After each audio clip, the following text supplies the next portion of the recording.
Dear Volker, dear Ulf, Mr. Grötzinger, I saw Mr. Borchert, dear ladies and gentlemen, dear friends, why am I here after a Shabbat with Jewish students in Karlsruhe right away to speak to you? A very simple explanation would be because I was invited by Volker Beck and you know how he's doing these things.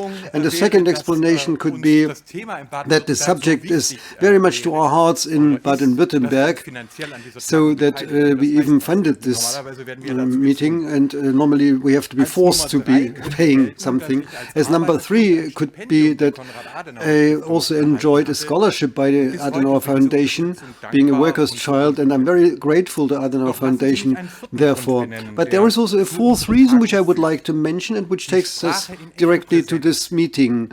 The language in each presence cannot be replaced by anything by us humans. Of course, the students in Karlsruhe and you I could have delivered a text to them because I wrote them it before. I'm even one of the generation who still write books themselves.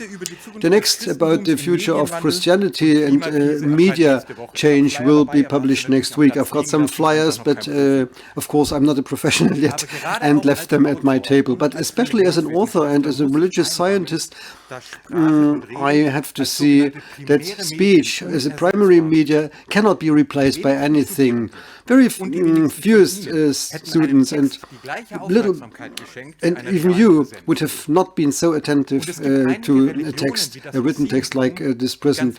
And there is one religion like the Hasidim, which are only building on language. They don't even have a written book. And there is no religion, not even Judaism as the first, and none of the Abrahamic denominations which were not replacing the written word or translating the written word by into the spoken word. None of the Christian Catholic communities is just streaming papers from the Pope from Rome. The believers believe, the believers want people to speak to them personally. Scientific theses have to be presented. Laws are even discussed in many hearings in Parliament, and even judgments are turned down in the name of the people and verbally. Torah with 304,805 handwritten letters is the Torah. Noah's son Hashem, according to the spoken Torah of Judaism, is not the founder of any group of races, but it's just the founder of a school in alphabetic letters. Please note that the continuous interpretation of the Bible, of the written, of the holy, is also added. When I'm speaking to schools, I also put this information into the language picture that Shem was kind of a super Dumbledore, but not in Hogwarts, but already back then. And all people who wanted were allowed to learn to study with him. The symbol of the rainbow, which is also used by some soccer players, but very few people know what is actually meant. There is always a speaker, a teacher, confronting the students, and the Jewish tradition just interprets him as a rabbi. The written word has to be materialized. This is not replaceable by anything for us humans. So a 12-year-old of a craftsman more than 2,000 years ago could be reading and writing, could read and write so well that he was discussing and speaking to laymen and craftsmen in the temple, while Emperor August still gave the name to a summer month. But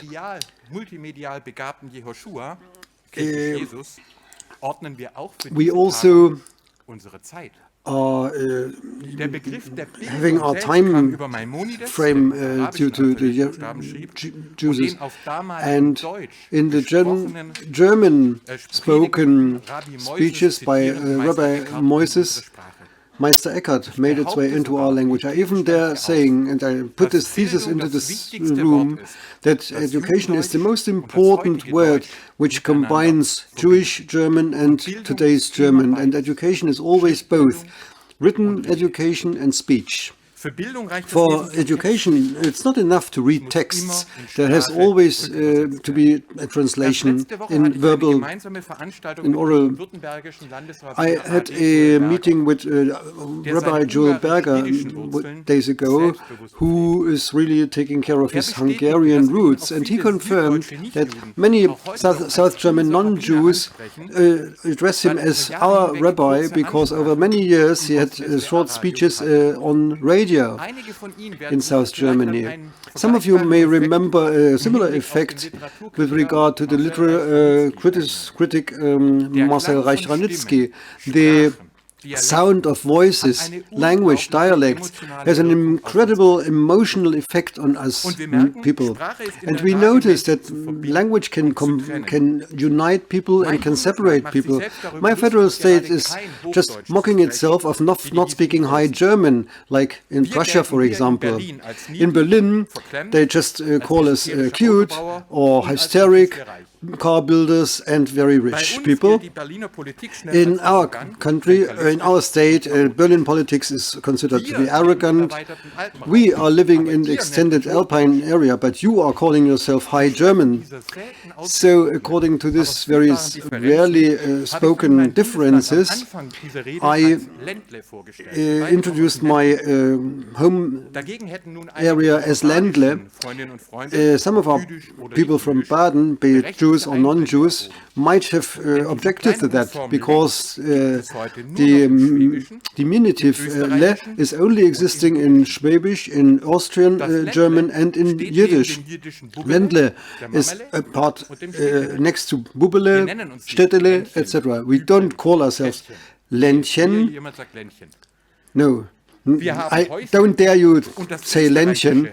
And the Austrian German made even Beisel from the High German house. And when we say we, South Germans and Yiddish-speaking people are meant alike. The closeliness of our relationship was noticed by myself and my wife in the US a decade ago. They prepared us that there were some reservations, understandably, with some elderly people who had survived the Holocaust, and there was a German and a German-Turkish lady now visiting them, but that was nothing. When my wife asked me to not forget the Kittel, Kittel is one of the many words which in Swabian, in German and in Yiddish are alike. At the end we were all laughing and crying at the table by telling Yiddish and German and English sentences and exchanging them. So languages can unite.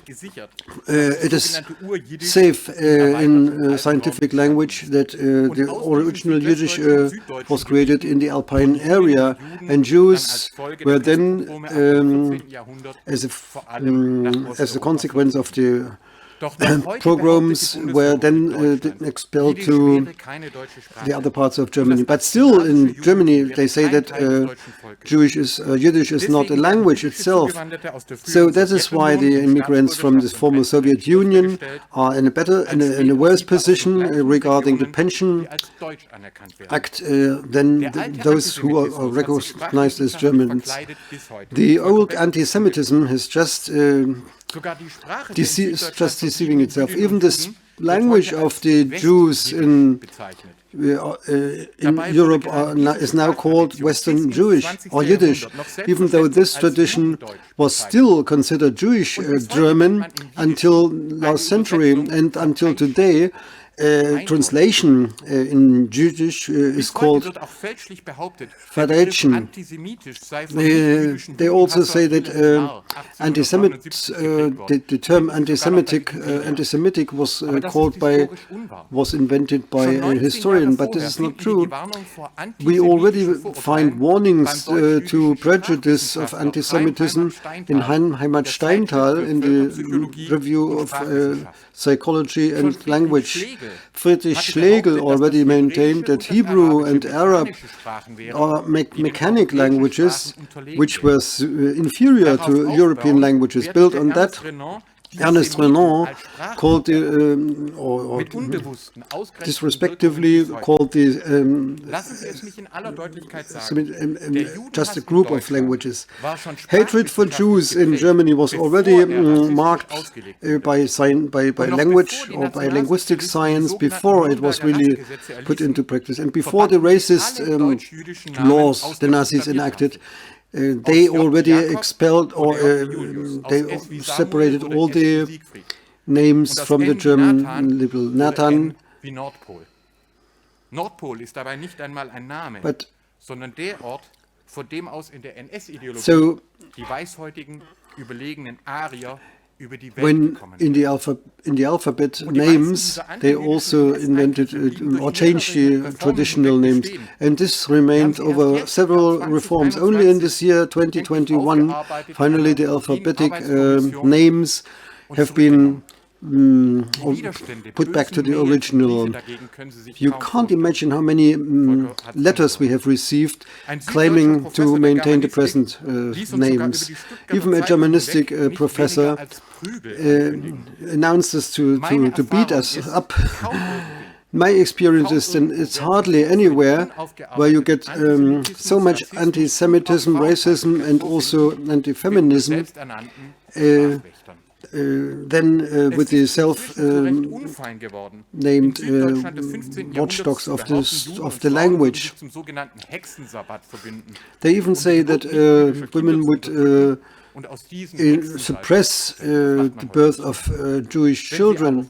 But when you say that you are just defending German culture against genderism, cultural Marxist feminism is suppressing birth rates, and women like Hillary Clinton and Angela Merkel were producing adrenochrome from tortured children, you would very soon find yourself together with QAnon or the Sermon Querdenker. And it was not by chance that this was getting more impetus during COVID-19 measures, especially in Stuttgart.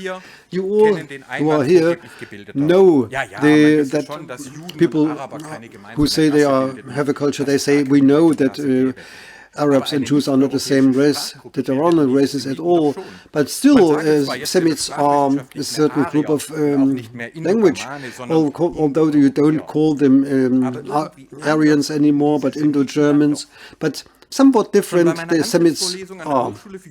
When I started my job at the Heidelberg University, I said already that we can understand the terms much better if we just listen to those affected, just listen to them.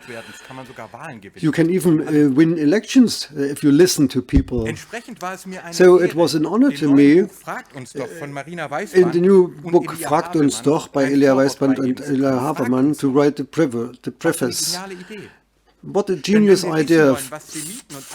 Ask us, because if we want to know what Semites and Ashkenazics are, indeed, we as politicians and scientists, as lawyers and judges can do something different. We just could also ask the Jewish tradition itself, and then we would find out, as I said, that Shem was the first founder of the alphabet, and that Albert Einstein is one of the more than 20% of all Nobel Prize winners who have a Jewish background, and this has nothing in common with with race, but with just education. Let us not look at the color of the skin, but let's look at the education by his family, by the different books he was able to read, and also the students who were taken to the home of his parents, then we would understand, because the South German Albert was really developing and discovering the relativity theory. But we would also know that the critics of relativity, that's how they call themselves, think that all the science is a Jewish conspiracy, and they are demanding German physics. So if you just think that the job as an anti-Semitism officer is just fun, you are wrong. When in 321 we had the first testimonials of Jewish life in Germany, and this was already connecting in Talmud with the brother of Shem. What they have in common in the alphabets, we could write a whole book. I've got the book here, but I just forgot my flyers. So for us it's enough to point out that German, long before it was called like this, was already called after Ashkenaz. He was a grandson of, and they did not subscribe to him an alphabet of his own, just a Loshem Ashkenaz, the German language, Jewish, German, Yiddish. By the way, this is very exactly the origin of German from Latin, geodist for people's language. The German and Jewish German are having a common tradition, which by anti-Semitists is argued until today, unfortunately. And why Ashkenaz did not have its own written, why Jewish German became Deutsch, I mentioned it. That was the Alps. We are celebrating 1,700 years of Jewish life at the north of the Alps, but we sometimes don't think what it means. The Alpine region is very highly structured geographically, so no centrals were developing here, no Rome, no Paris, no Berlin. Very late Vienna came in. Instead you have a variety of cultures and languages and oral traditions which long were objecting to the other traditions. This is where the first freedom traditions emerged, where men and women could vote, where they had a people's vote, where Wilhelm Tell, for example, was honored. But this is also where the big conspiracy movements of anti-Semitism were established. Von Schöner with Heil shouting, and NSDAP with its roots in Vienna, Nuremberg. We are here at Tiergartenstraße, and when you go down the street you will come to the representation of Baden-Württemberg, and further down you find the T4 memorial. The first gas chamber was also built in Baden-Württemberg, and it was used to murder people with disabilities. The most noble and the worst, the highest and the lowest, were linked together in the Alpine region, and this is still the case. Theodor Adorno was right when, from Vienna, he mentioned the attractivity of fascism from the tension between the political center and the mistrusting periphery. I played with that before, with Prussia. I think you might have felt this. It works until today. And by the way, too, Italian fascism also formed around Milan in the north of Italy. Isaiah Berlin was right when he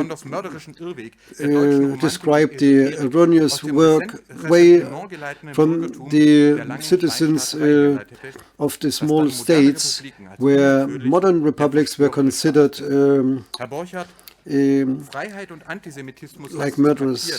Freedom and Antisemitism is the paper which I wrote at the Berlin Reichstag here at the Berlin Adenauer Foundation, and which you gratefully published. I was warning from the South German Alpine roots of Querdenker movement, and I forecast that they would go against the Berlin Republic, and I pointed out that it was not by chance that they were organizing alongside telephone dial numbers. This is not a joke. They just put themselves into position against the central state. Please note how conspiracy and media followers are used and how they manipulate people. The more we understand or to underestimate the emotional importance of language, the easier populists and anti-Semites will have their way. In the US as well, we could see the attack on the Capitol of followers of conspiracy theories who don't accept democratic elections anymore. And unfortunately, I have to say, if this is true, if the media are also triggering this, that we will see more years of hatred and violence. So it's not only a question of whether we recognize that Yiddish in Ashkenazic traditions of Judaism is growing again. The question is whether we have the courage to consider Ashkenazic as part of our history. We need brave decisions of our parliaments in order to realize language as the power, as the emotional power, which it is, especially in times of digitalization. In this meeting, I addressed Daniel Finger and Sven Oswald. For many years, I provide them interviews free of charge because via the radio we can reach out to people much better who would not perhaps read a book or visit such an event like this in the first place. We can't afford leaving the language media to others. And when we give presentations, they may be entertaining as well. And I'm telling you this as a Swabian. When science has a public order or public mission, it has to be entertaining, like Lesch and Mike Killing, or in legal, this genius lawyer June. His presentations are great. I even dare saying that we should have a podcast. In the meantime, we are doing this in our state ministry in Baden-Württemberg. And believe us, it was difficult, but we are reaching out to people. And this sometimes is the only way to reach out to people. If we want to overcome this separation of Jews, we need more Jewish voices. And I can tell you at least that Yiddish songs and videos, especially among young people, are very popular. They long since have found out how our lawmaking and our jurisdiction and our perception are linked. So, thanks to you and the Tikvah Institut, I'm still optimistic. And thanks to you all, because if the power of the media, the power of language is still underestimated, I would never have dreamt that the recognition of Yiddish and the equality of Ashkenazim and Yiddish and German would be recognized here in Berlin. We are not anywhere. We are at Tiergartenstraße. When we look around, we see the most cruel things of German history, but we also have the opportunity to make the best out of it and to go into a joint future. If we do so, if we want to do so as Germans, we should do so together with Yiddish and with Jewish German, and we should be taking pride in preventing that the Kittel is burning.